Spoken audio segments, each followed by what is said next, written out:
ஒரு பெண்ணுடைய தோழி வந்து தூது போறாங்கல்ல, ஆனா ஆணுடைய தோழன் வந்து தூது வர மாட்டான். ஏன்? அது நமக்கு தெரிஞ்சிருக்கு நம்ம முன்னோர்களுக்கு. அந்த உணர்வு சார்ந்த நட்புகள் வந்து எல்லாருக்கும் கிடைச்சிறது கிடையாது. ஆனா அப்படி ஒரு நட்பு கிடைக்குதுங்கிற பட்சத்துல அதை நம்ம விட்டுறக்கூடாதுல்ல. அப்படி நட்பு கிடைச்சா அது நமக்கு ஒரு வரம். அந்த நட்பை நீங்க விடுறதுங்கிறதுலாம் கிடையாது, அது தொடரும். பெண்களோட நட்பு வந்து உண்மையான நட்பு இல்லப்பா அப்படிங்கிற மாதிரி ஒரு குற்றச்சாட்டு வந்து இருக்கும். இது எந்த அளவுக்கு உண்மை? ஒரு பயஸ்டான ஒரு இன்ஃபர்மேஷனா இல்ல ஒரு மாறுபாடு அப்படின்னு எடுத்துக்கலாமா? நிறைய யூடியூபர்ஸ்லாம் வந்து பாத்தீங்கன்னா ஃபேக்கா சிரிப்பாங்க, ஹா ஹா ஹா ஓஹோ, இதெல்லாம் இந்த ஃபேக் ஸ்மைல். இந்த மாதிரி ஃபேக் ஸ்மைல்லாம் ஏங்க இல்ல யாரோ ஒருத்தர் மைண்ட்ல வந்து போறாரு.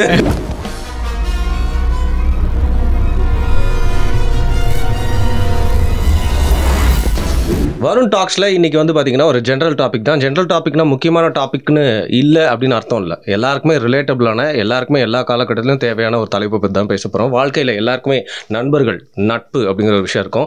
நட்பை பற்றி எல்லாருக்குமே ஒரு பார்வை இருக்கும், அனுபவம் இருக்கும். உன்னோட நண்பர்களை காட்டு, உன்னை பற்றி சொல்கிறேன்னு வந்து சொல்லியிருக்காங்க. நண்பர்களை பார்த்து சூஸ் பண்ணணும் அப்படின்னு சொல்லியிருக்காங்க. ஏன் நான் நம்புகிறேன், என்னோட நம்பிக்கையில் வந்து பார்த்திங்கன்னா இருக்கிறதுல பெரிய தியாகம் அப்படிங்கிறது நண்பனுக்காக உயிர் கொடுக்குறதுன்னு சொல்லியிருக்காங்க. அப்பா அம்மாக்காகவோ இல்லை குழந்தைங்களுக்காகவோ அப்படின்னு கூட சொல்ல, பிளட் ரிலேஷன்ஷிப்க்கு வேல்யூவே இல்லை அப்படின்னு சொல்லிட்டு லைஃப் ஃபுல்லாக ட்ராவல் ஆகிற ஒரு முக்கியமான நம்ம வாழ்க்கையின் கதையில் ஒரு அங்கம், முக்கியமான கேரக்டர் தான் ஃப்ரெண்ட்ஸ் அப்படிங்கிறவங்க.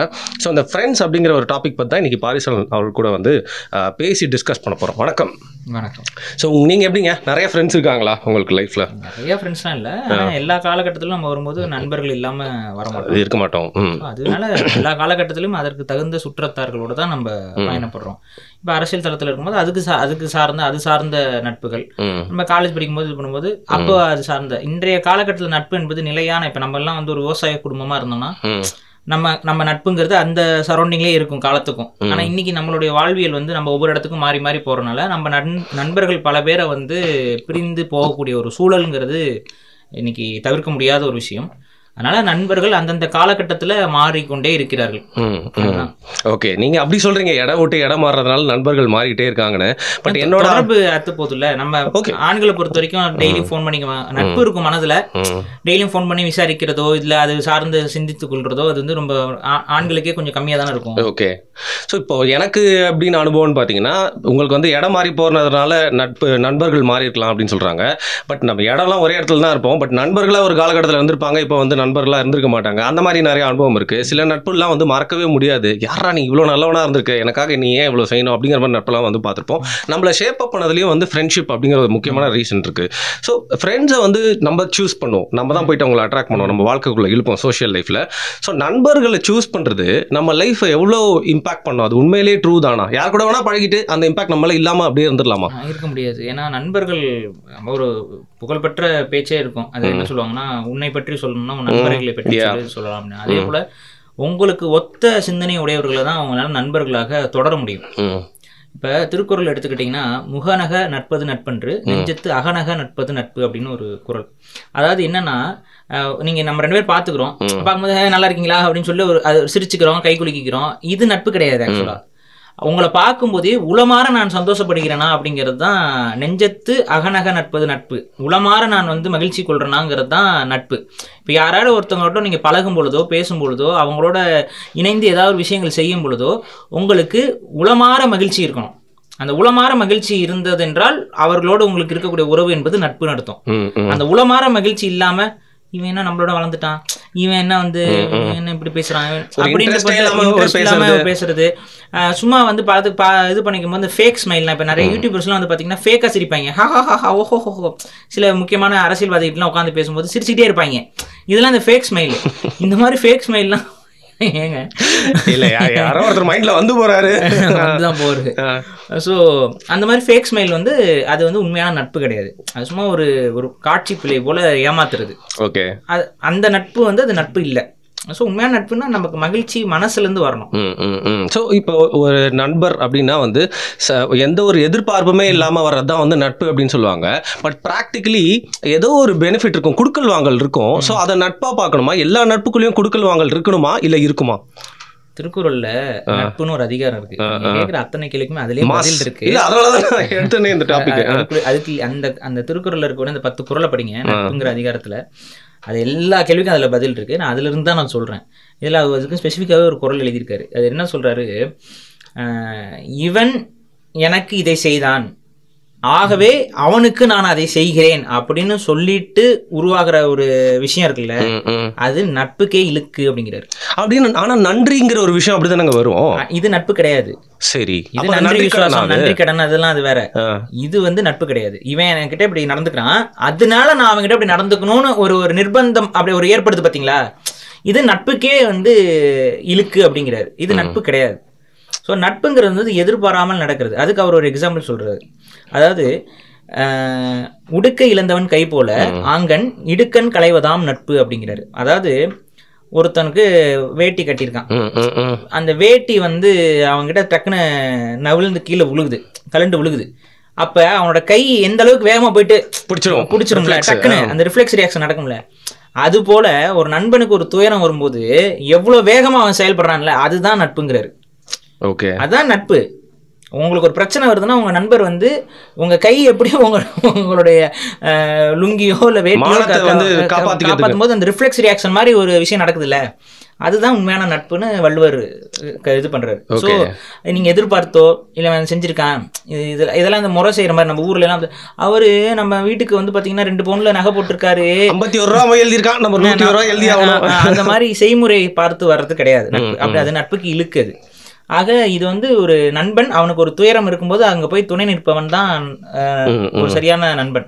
அப்ப இது ஒன்று சொல்றாரு. இன்னொன்னு ஒரு குறள்ல என்ன சொல்றாருன்னு பாத்தீங்கன்னா, அவருக்கு எல்லாமே கரெக்டா எழுதி வச்சுட்டு போயிட்டாரு. நீங்க அதுலயே வந்து இலக்கணத்தை கரெக்டா ஒரு நட்புனா இப்படிதான் இருக்கணும் அப்படிங்கிறது மாதிரி அது ஒரு இது. என்ன பண்றது, அவர் உயிரோட இருந்தா அவரை கூப்பிட்டு பாட்காஸ்ட் எடுத்துருப்பேன். ஸோ அதில் இன்னொன்று வந்து பார்த்தீங்கன்னா, இப்போ ஃபார் எக்ஸாம்பிள் இப்போ நீங்கள் இருக்கீங்க, இப்போ நீங்கள் வந்து சேரக்கூடாதவங்களோட சேர்ந்து பேசக்கூடாதெல்லாம் பேசி இல்ல சொல்றேன், என்னோட பர்சனல் லைஃப் அடிக்கடி எடுத்து உள்ள விடுறீங்க கண்டென்ட்ல பாத்துக்கோங்க. ஏதாவது பிரச்சனைகள் போற மாதிரி இருந்தா நான் வந்து அப்படியே கண்டுக்காம இருக்கக்கூடாது. நான் என்ன சொல்லணும்னா, வரும் ரொம்ப ரிஸ்கான ஆளுக பார்த்துக்கோங்க, கவனமா இருங்க அப்படிலாம் வந்து நான் வந்து உங்களுக்கு வந்து அறிவுரை கொடுத்து உங்களை ஃபர்ஸ்ட் தடுக்க நினைக்கணும். அதே மீறி நான் பழகித்தான் தீருவேன், குப்பரக்கா விழுந்துதான் விழுவேன் அப்படின்ட்டு இருந்தீங்க அப்படின்னா, அப்ப நீங்க விழுகும்போது உங்களுக்கு அடிப்படும்ல, இல்ல பிரச்சனையில மாட்டுவீங்கல்ல, ஏதாவது ஒரு சிக்கல் ஏற்படும்ல, அந்த டைம்ல வந்து யார் உங்களுக்கு வந்து முதல்ல உதவி செய்யறானோ அதுதான் நட்பு அப்படிங்கிற. இப்ப நான் வந்து முதல்ல உங்களுக்கு என்னன்னா அது நட்பு. சரி நம்ம வரும் அவரு அப்படின்னு நம்ம கடந்து போனோம்னா அது நட்பு கிடையாது அப்படிங்கிறத தேடுவோம். அப்படி போனோம்னா அது நட்பு கிடையாது.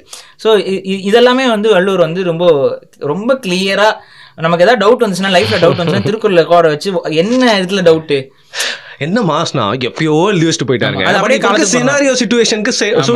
காலத்தை கடந்து மனித இனத்திற்கு சரியாக பொருந்தும் எல்லா கருத்துக்களும். அது மாதிரி நட்புக்கு அவ்வளவு தெளிவா பாயிண்ட் பை பாயிண்டா அவர் போட்டிருக்கிறது எல்லாமே. அதே போல இந்த மாதிரி அதே போல ஒரு நண்பன் வந்து ஃப்ரெண்டு எது செஞ்சாலும் சரி அப்படின்ட்டு இருக்கிறது நட்பு கிடையாது. சில படங்கள் எல்லாம் காட்டுறாங்கல்ல, ரவுடியா இருப்பான். இப்போ கூட ஒரு இந்த கர்ணன் ஒரு படமா, கர்ணன் இல்லைங்க, இல்ல இப்ப இவர் நடிச்சு வந்துச்சுல சூரி, கருடன்ங்கிற படத்துல வந்து பாத்தீங்கன்னா ஒரு ஃப்ரெண்டு வந்து பாத்தீங்கன்னா தப்பு செஞ்சுக்கிட்டு இருப்பாரு. அவன் வந்து அப்படி சூரிய வந்து கடைசி வரைக்கும் அதுக்கு முட்டு கொடுத்துட்டே இருப்பாரு. அப்புறம் கடைசியா போய் தானே இது பண்றாரு. ஆனா அது நட்பு இல்லைங்கிறாரு. அதுல சசிகுமார் கரெக்டான நட்பு. அப்ப அவன் தவறு செய்யறான்னு சொல்லும் போது அவனை தடுத்து அவன் தவறை வந்து தடுக்க ஒரு இடத்துல அவன் நண்பன் தான் இருக்கான், அதுதான் நட்புங்கிறாரு. அப்போ ஒருத்தர் தப்பான பாதையில போய்கிட்டு இருக்கான் அவன் நண்பன் அப்படின்னா, அதை தடுத்து அவனுக்கு இடைமறித்து அதை வந்து சொல்லி கொடுக்கணும். அவனுக்கு இதே நீ போற பாதை தப்புடான்னு சொல்லி அவனுக்கு வந்து அறிவுரை கொடுக்குற இடம் தான் நட்பு.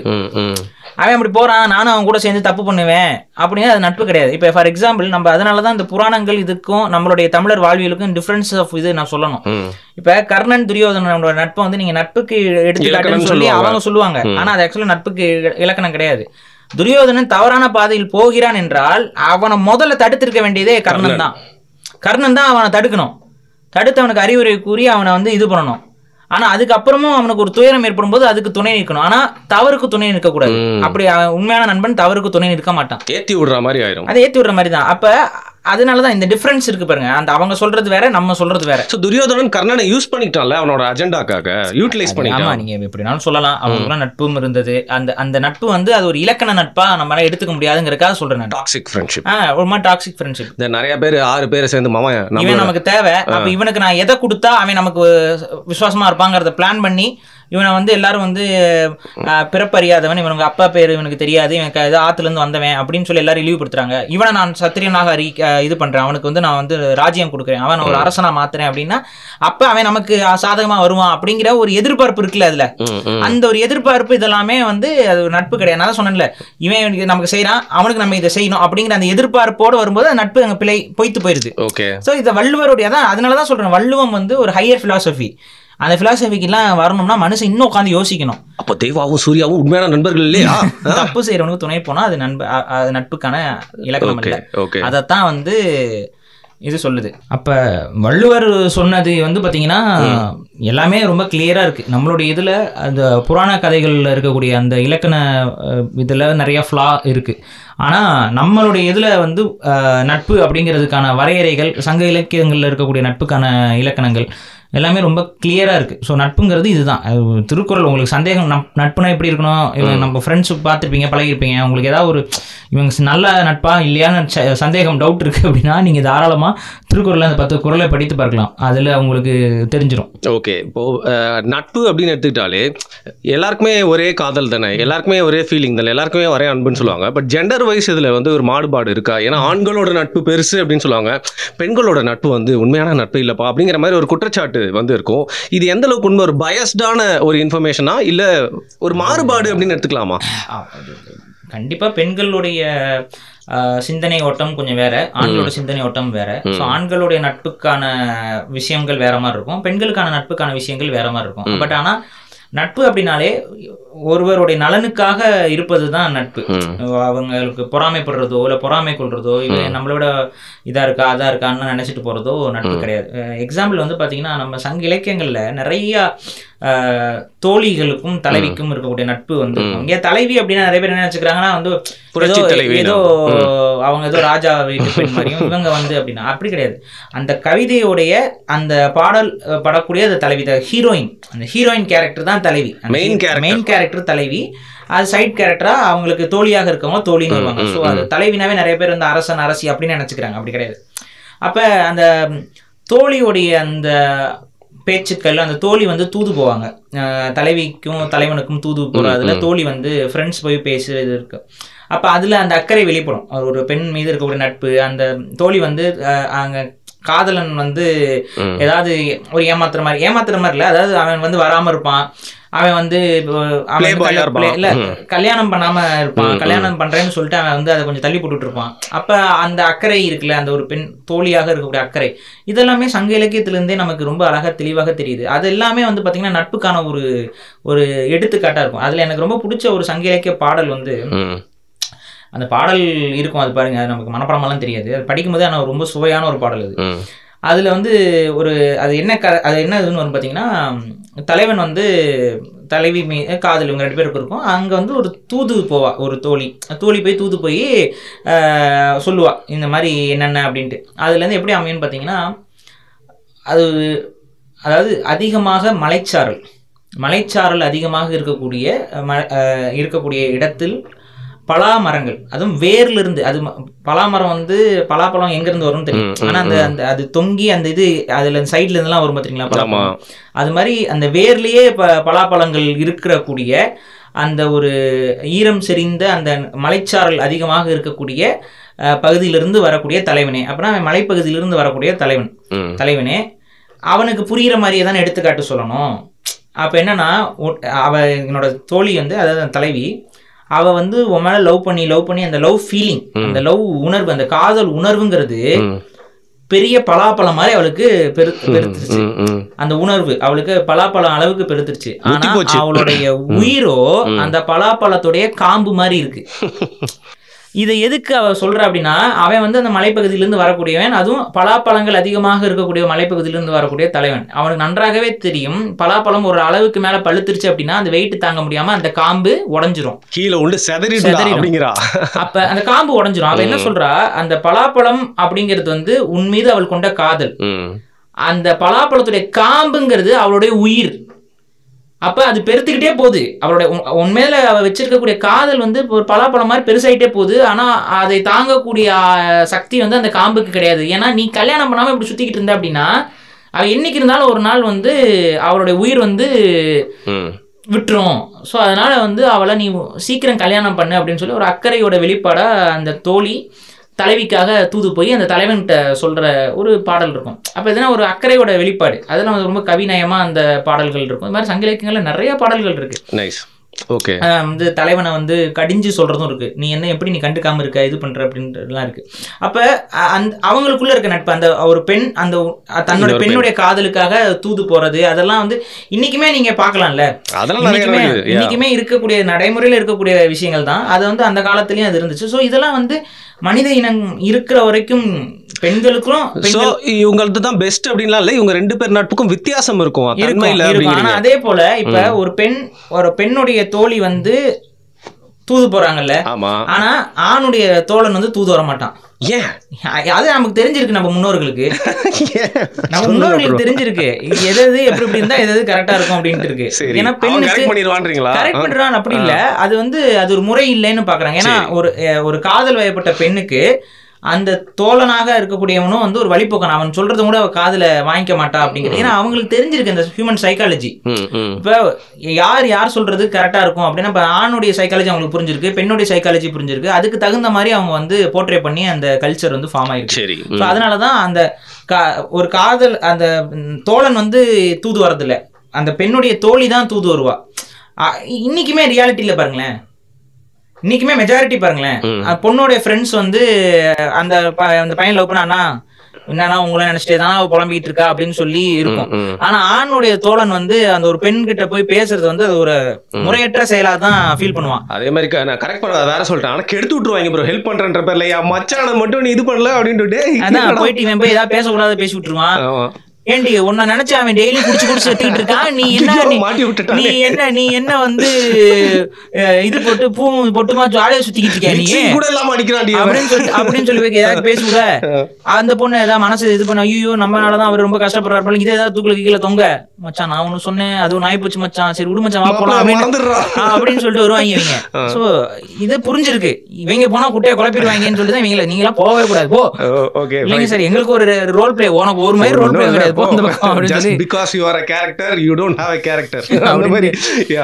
அது ஆண்கள் வந்து தூது வர பழக்கம் இல்ல. சோ இதெல்லாமே வந்து இந்த சைக்காலஜி உணர்ந்துதான் நம்ம முன்னோர்கள் வந்து இது அப்படின்னு சொல்லியிருக்காங்க. சோ பெண்களுக்கு பெண்கள் தோழமையோட இருந்திருக்காங்க, ஆண்களுக்கு ஆண்கள் தோழமையோட இருந்திருக்காங்க. பெண்ணும் ஆணும் தோழமையோட இருந்ததும் நம்ம வரலாறு பதிவாயிருக்கு. அதுக்கு எடுத்துக்காட்டு தான் வந்து பாத்தீங்கன்னா அதியமான் மற்றும் ஔவையாருக்கான நட்பு. இது அதிகமான அவையார் நட்பு அப்படின்னாவே அவங்க உட்காந்து கல்லு குடிச்சாங்க இதையே தான் பேசுவாங்க எல்லாம்.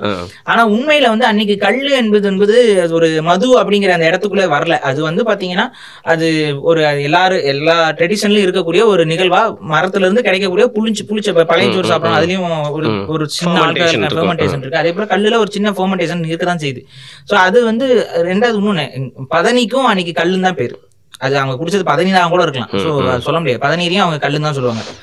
அப்ப இதுதான் இருக்குது, புளிச்ச கல்லு அது புளிக்காத கல்லு அவ்வளவு. ஆனா ரெண்டுமே கல்லுன்னு சொல்லக்கூடிய பழக்கம் இருக்கு.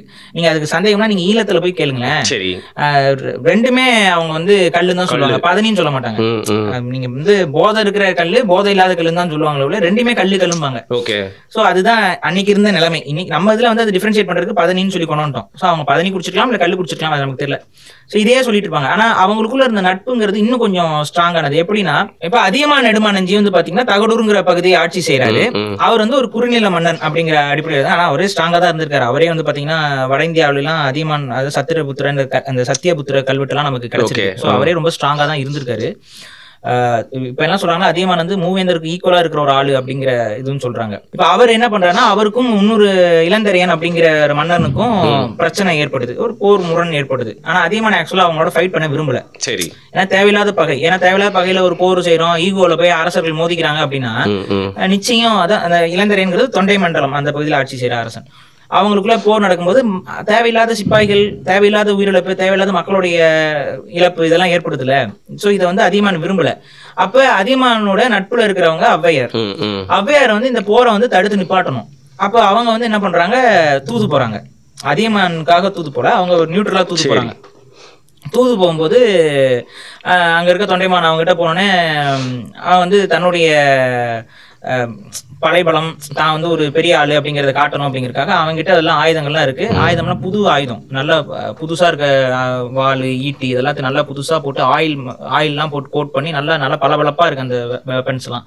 இவன் போய் என்ன காட்டுறான், இந்த பாருங்க எங்களோட படை வீரர்கள் எவ்வளவு நல்லா இருக்காங்க பாருங்க, எங்களோட படை கருவிகளை பாருங்க, எல்லாமே சுத்தமா இருக்கு பாருங்க அப்படின்னு சொல்லிட்டு அவன் காட்டிட்டு இருக்கான், இத்தனை கருவிகள் எங்கிட்ட இருக்குன்னு.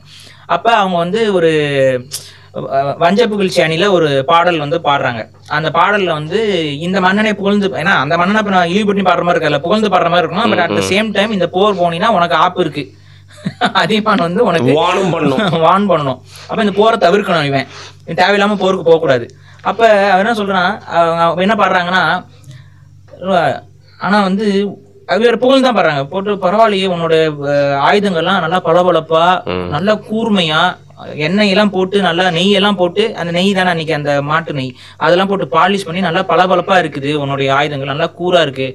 ஆனா இந்த அதிகமான் இருக்கானே எப்ப பார்த்தாலும் சண்டை போட்டு அவன் ஆயுதம் எல்லாம் வந்து முனை மழுங்கி அது எதிரிகளோட சதைகள் பட்டு அந்த ரத்தத்துல அந்த ஆயுதங்கள்லாம் வந்து பாத்தீங்கன்னா கொஞ்சம் துருபிடிச்சு போய் எல்லாம் கொல்லப்பட்ட கிடக்குது அவன் ஊர்ல அப்படின்னு சொல்றாங்க, பயமுறுத்தி விட்டாங்க. அப்ப அதுக்கு மீனிங் என்ன, தம்பி நீ வந்து புதுசா நீ வந்து ஆயுதம்லாம் இது பண்ணி ரெடி பண்ணிட்டு வச்சிட்டு இருக்க, அவன் பொழப்பே சண்டை போடுறதான், அவன் சண்டை போட்டு அவன் ஆயுதம்லாம் முன்னே கிடக்குது. தம்பி நீ பொழப்புக்கு சண்டை போடுறான். அப்ப வந்து உன்னோட அது இன்னும் இது என்னன்னா அதிகமான இகழ்வது போல இருக்கும், ஆனா உண்மையாகவே அதிகமான இவங்க புகழ்றாங்க.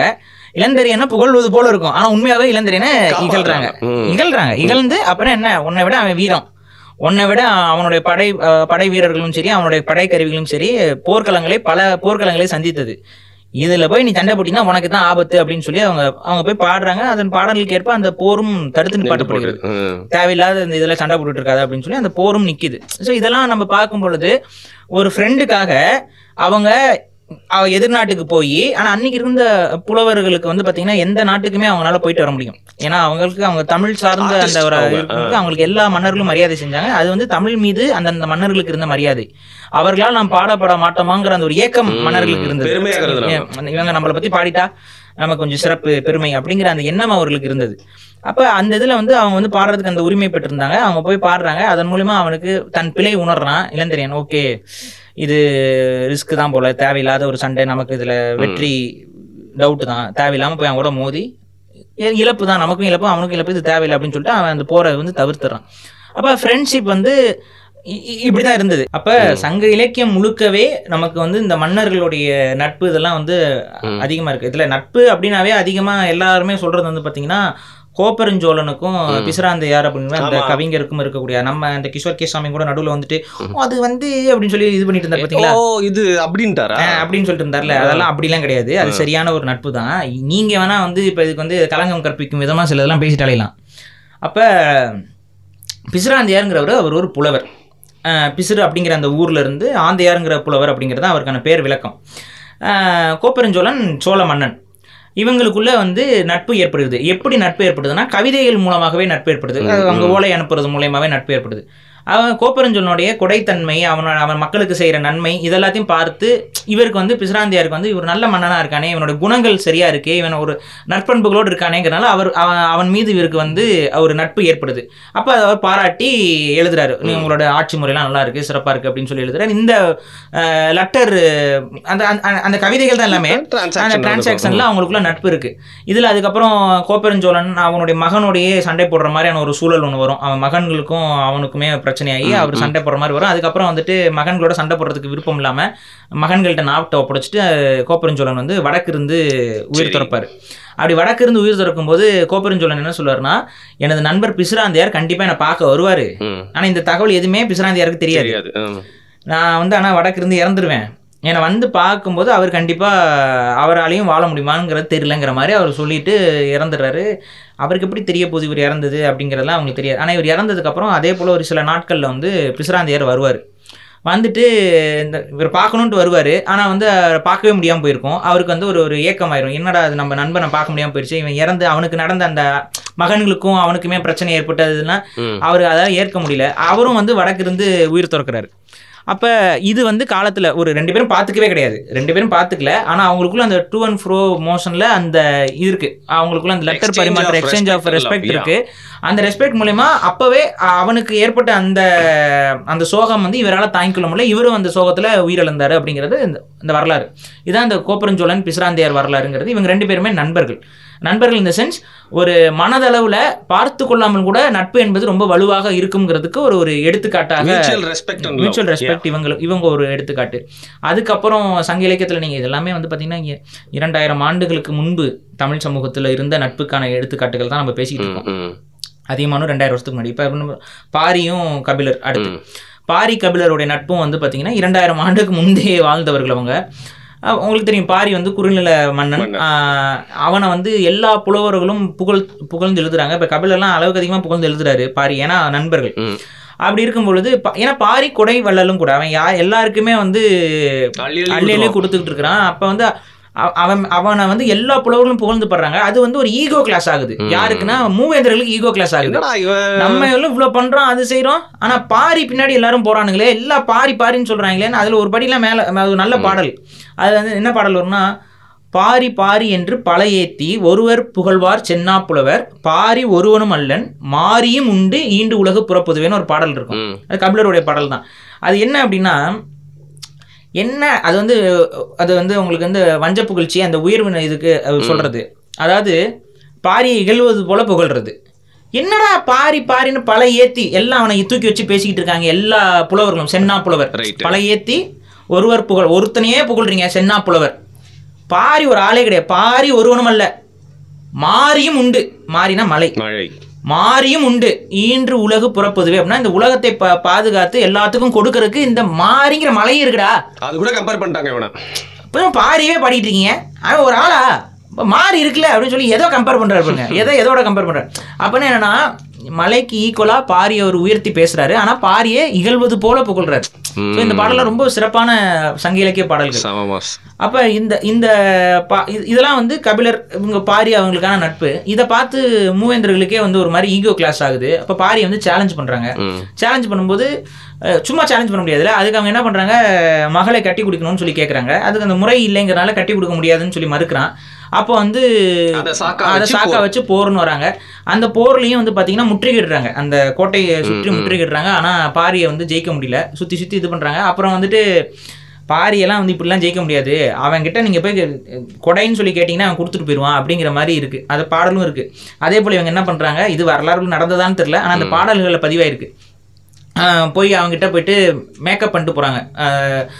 அடியார்கள் போல் போயிட்டு எங்களுக்கு இது பண்ணி கேட்குறாங்க, உங்களுக்கு என்ன வேணும்னு கேட்குறான். அப்போ வந்து உன்னுடைய உயிரும் இந்த நாடும் தான் வேணும் அப்படின்னு கேட்குறான். அப்போ வந்து பாரி வந்து சரி, அவன் கேட்டுட்டா கொடுக்காம இருக்க மாட்டான் பாரி, ஸோ அதனால சரி அப்படின்னு சொல்லி கொடுக்குறான். அவனை கொலை செய்கிறாங்க. அப்போ கபிலர் வந்து இது பண்ணும் பொழுது கபிலரை தடுத்துட்டு இதெல்லாம் எதுவும் பண்ணாதீங்க அப்படின்னு சொல்லிட்டு இது ஒரு வரலாறு. அப்போ என்ன ஆகுனா, அப்புறம் கபிலர் வந்து என்ன பண்ணுறாரு, அங்கவை சங்கவையை கூட்டிட்டு அவங்க 2 மகள்களையும் எப்படியா கரை சேர்க்கணும்ல. அப்போ அவங்க 2 மகளையும் கூப்பிட்டுட்டு இருங்கோவேல்னு சொல்லக்கூடிய இன்னைக்கு மைசூர் பகுதி இருக்குல்ல, அந்த மைசூர் பகுதியை ஆட்சி செய்த வேளிர் மன்னன். அதெல்லாம் இன்னைக்கு மைசூர்லாம் அதெல்லாம் இருமையூர், அதெல்லாம் வந்து தமிழர்களுடைய பகுதி தான். அந்த இருங்கோவேல்கிட்ட போறாரு கல்யாணம் பண்ணிக்க சொல்லி, இவங்களுக்குள்ள அந்த உறவு முறை வருங்கிறனால. இருங்கோவேல் வந்து மூவேந்தர்களை பாய்க்கேத்தணும்ல, ஏன்னா இப்போ கல்யாணம் பண்ணா, ஆமா, இவன் இருங்கோவேலோட மகன்களுக்கு அவங்கள கல்யாணம் பண்ணி கொடுத்தா அப்படின்னா கண்டிப்பா இவனுக்கு ஒரு பெரிய இஷ்யூ ஆகுங்கிறனால அவன் அதை வேண்டாம் முடியாது அப்படின்றான். ஏன்னா அவனுக்கு ரிஸ்க், ஏன்னா அவன் மக்களுக்கு பாதிப்பு வரும்ல.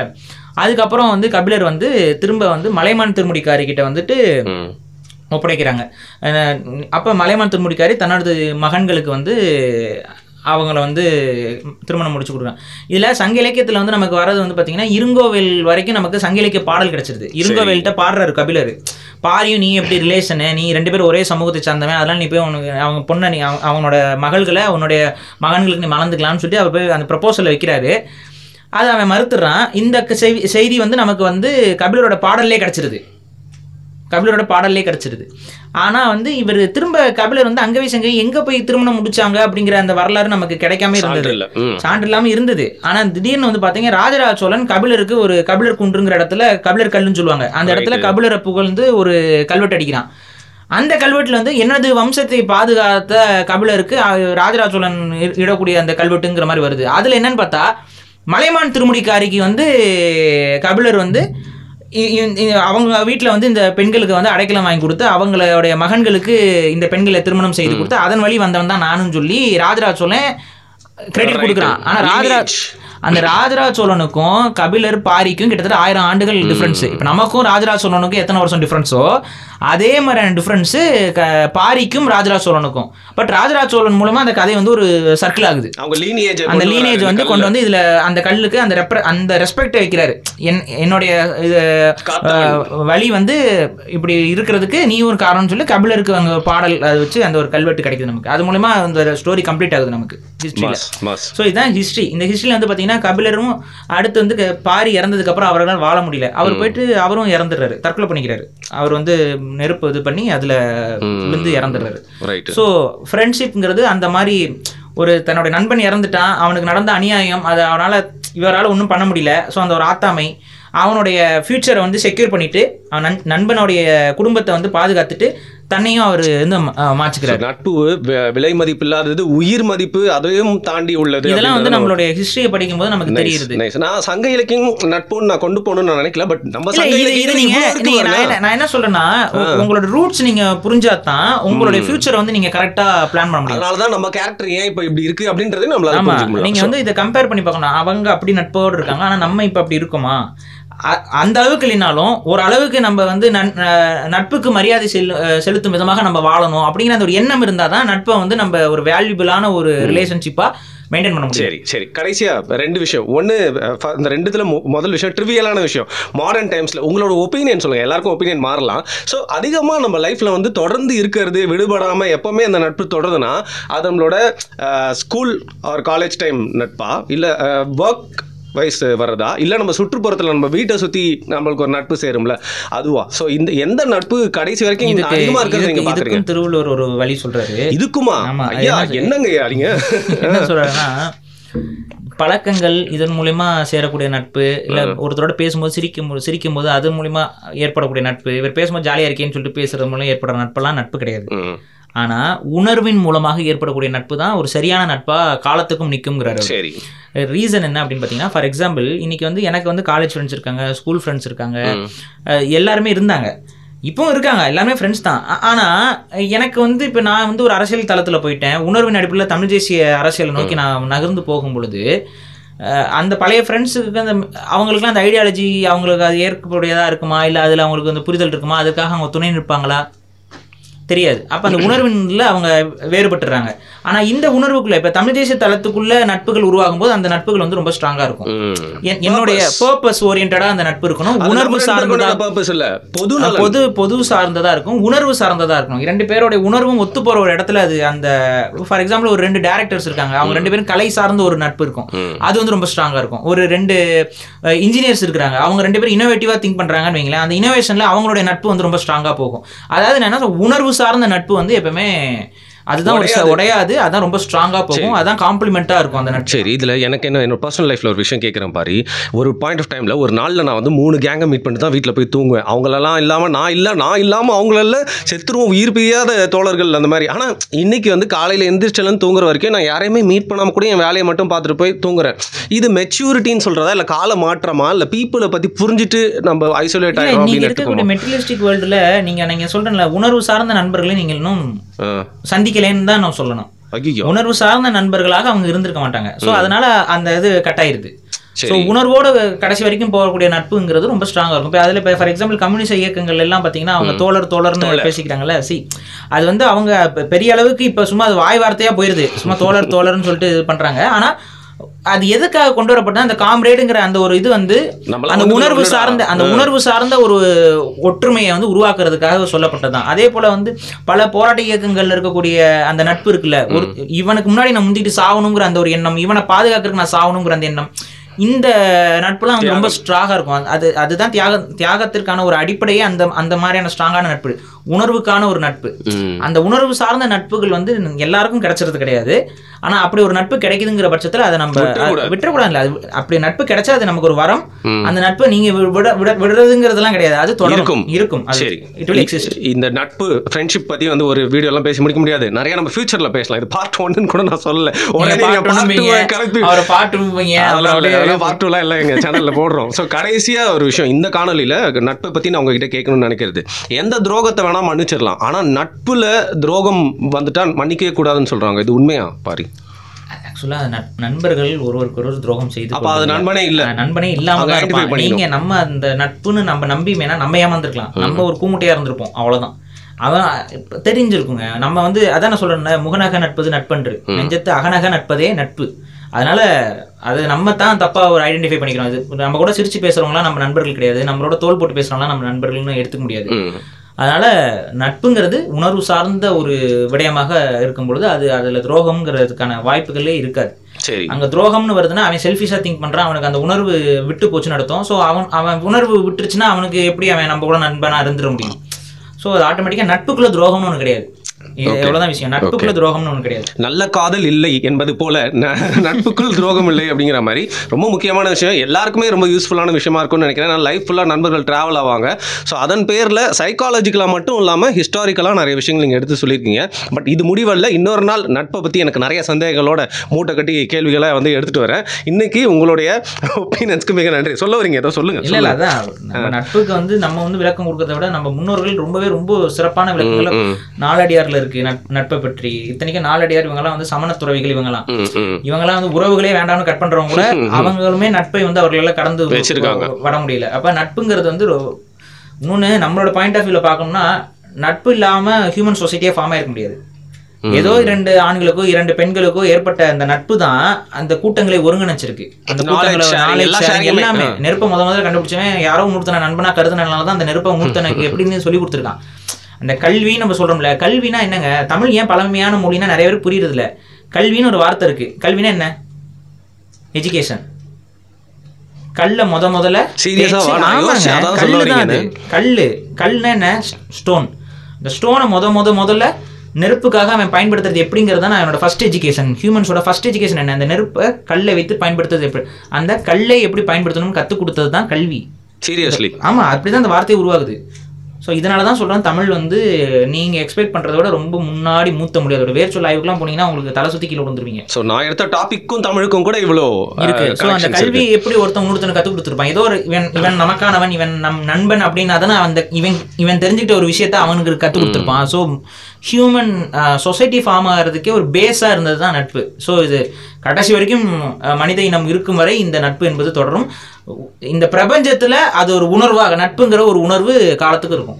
ஓகே, ஸோ நட்பின் ஆய்வுகள் தொடரும் அப்படின்னு சொல்லிட்டு இந்த காணொலியை இதோட நம்ம முடிச்சுக்கலாம். மீண்டும் மிக்க நன்றி பாரி. நன்றி.